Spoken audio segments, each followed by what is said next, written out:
And suddenly one day I did a little growth spurt and all was fixed. So I got a paper route. I could get a paper route then. Now, my paper route entailed the entire town. It was the Mankato paper, and they didn't have a big circulation in town. So I had the whole town, a small town here in Minnesota. Some of the other papers, like some kids had the New Ulm Journal that they delivered, and there were like 3 or 4 carriers, and they'd split it into routes by neighborhoods. Mine, I had the whole town, so I had a lot of peddling to do. And it worked pretty good. I got used to it. I didn't use that kickstand.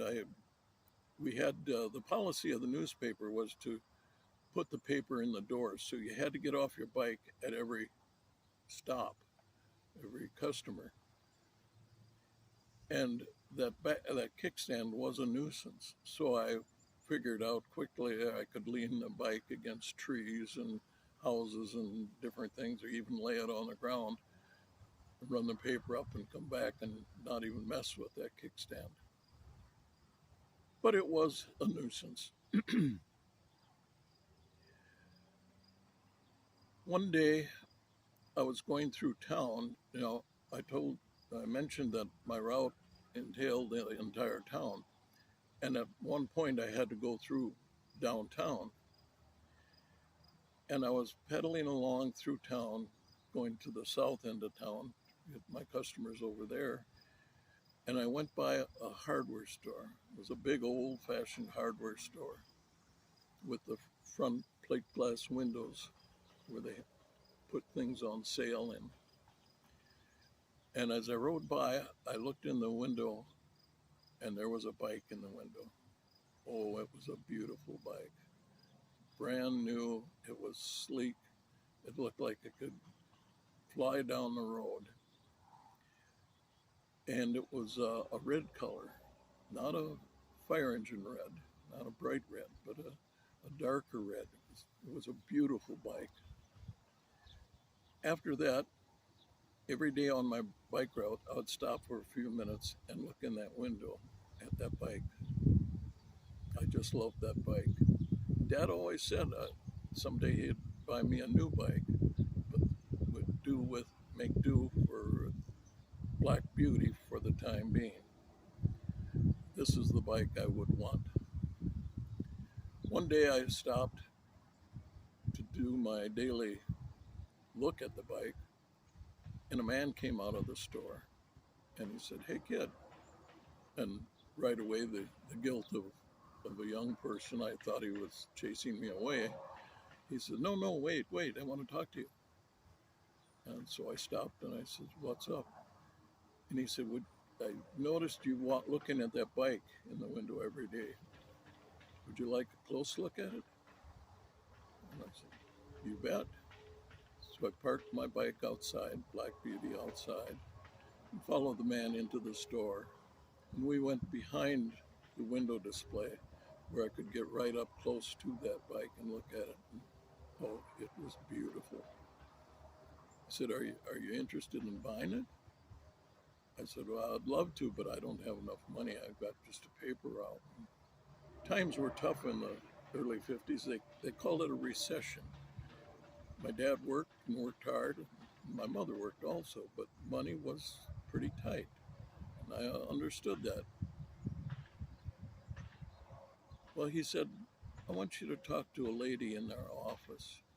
And he took me to what was an open air office, one of those old style where the office people could watch the store as well as doing their duties in the office.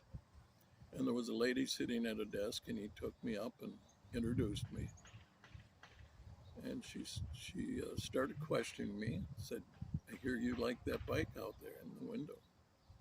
I said, "I sure do. That's a beauty." She says, "It is a pretty bike." She said, "Would you be interested in buying it on time?"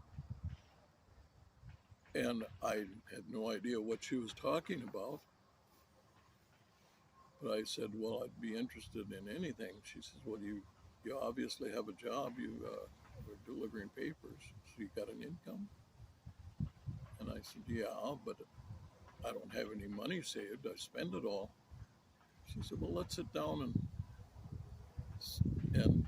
you give me some details. And we'll figure something out here. She had a adding machine there that she used and some scratch paper, and she started writing down figures and asked me how many papers I had and how much money I made on them. And she asked me when I collected, and I told her Saturday mornings was collection day or time, and I would go around to all my customers and collect. And she said, and how much do you get? And I said, and out of that money, then I would pay the newspaper for the papers for that week. Did it weekly. And she sat and she figured, and she said, what else do you spend your money on? And I said, well, I like to go to the movie once a week. She said, okay, that's 25 cents, I think it was, or something like that. And she said, you probably want some candy while you're there. Yeah, another 10 cents. And she says, how about during the week? I said, well, yeah, I like a candy bar once in a while. That's, a candy bar every day is so much. And anyhow, she worked out a budget and she said, is that about all you're spending money on? And I said, yeah. And she says, well, we could put you on a payment plan where you pay 50 cents a week and you'd still get all of those things. I said, really? She said, yes. Yeah, I have the figures right here. So if you're interested in that bike and buying that bike, this is what we can do. And this is what we need. First of all, we need a promise from you that you come in every Saturday morning and pay us 50 cents towards that account after you do your collections and pay your newspapers. And we also need a note from your dad that this is okay to do this contract with you. Oh, and then I'd get the bike when it's paid off. She said, no, you'd get the bike right away. Whoa.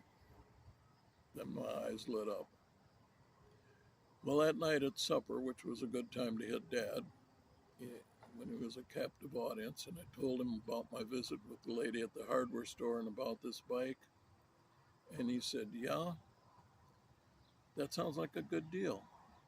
And if you want to try it, yeah, I'll sign the thing for it. But I have a request too. And I said, what's that? Well, if you do get this bike, you have to sell Black Beauty. You don't need two bikes. I hadn't thought of that. And I loved that bike. That was my first bike.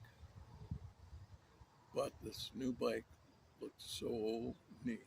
It was beautiful and fast and everything I wanted. I said, okay, I'll agree to that. I went back to the hardware store the very next day and told the lady that it was okay with my dad, and he had written a note saying so. And she says, okay, we have a deal. I took that bike home, and it was everything I had hoped it was. I could do my paper out faster and better. It had a real kickstand on it, and I could keep up with my friends who had better bikes than my old heavyweight one.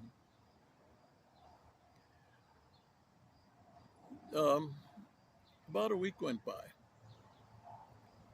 and I had put Black Beauty aside and was riding my red bike, and I had given it a name already. I read another book called about dogs, and it was called Big Red, so this bike became Big Red.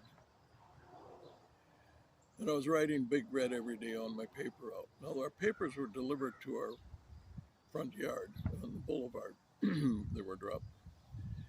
And I would sort them and put them in bags and tie them on to the bike and so forth before I took off.